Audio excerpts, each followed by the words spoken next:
What do you think, Jason?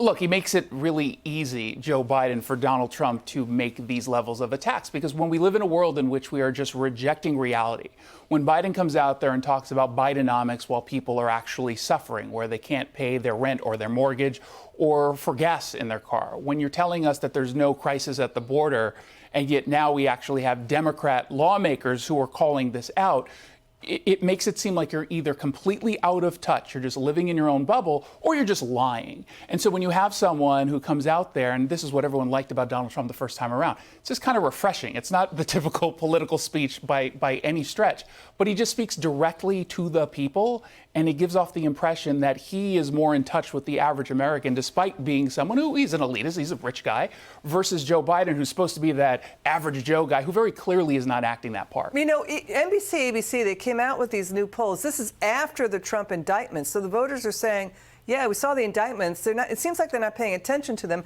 And then NBC, the breaking news coming in, Hillary Clinton did warn President Biden he will lose to Trump if there's a third-party challenger, that a third-party challenger will, you know, take away votes from Biden and boost Trump. What do you make of that? Yeah, I mean, there's no doubt about that. I think we've certainly seen in the past the power of a third-party candidate when you have someone who you're just not all that enthusiastic about. And I think there are enough people who remember their lives under Donald Trump. They might not like his personality when they're down the middle and maybe moderate Democrat, but they certainly like their financial situation. They certainly like the security that they felt under Donald Trump.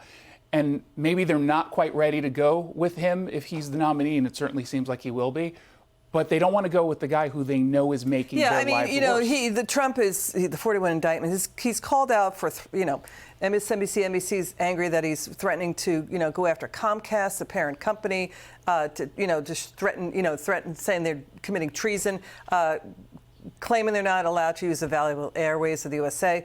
And, you know, he's not, the advice has been, don't keep talking about 2020. He put up a Truth Social post appearing to indicate that, you know, General Milley should be executed. There's a big fight over that. But when you look at what's going on in the media and you look at what the polling is saying, the voters out there, Democrat voters, are also stepping up and saying, you know what, we're not buying the strategy of indicting Trump.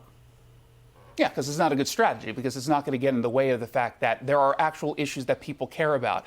And as much as I think that anyone being told about an indictment understands that it's serious, they've got other issues that they're focused on. And the candidate who speaks directly to that is going to be successful. Yeah, apparently Biden reportedly is worried about a third-party challenger taking away votes. Okay, Jason Rantz, you're terrific. Okay, you're going to add this to the list.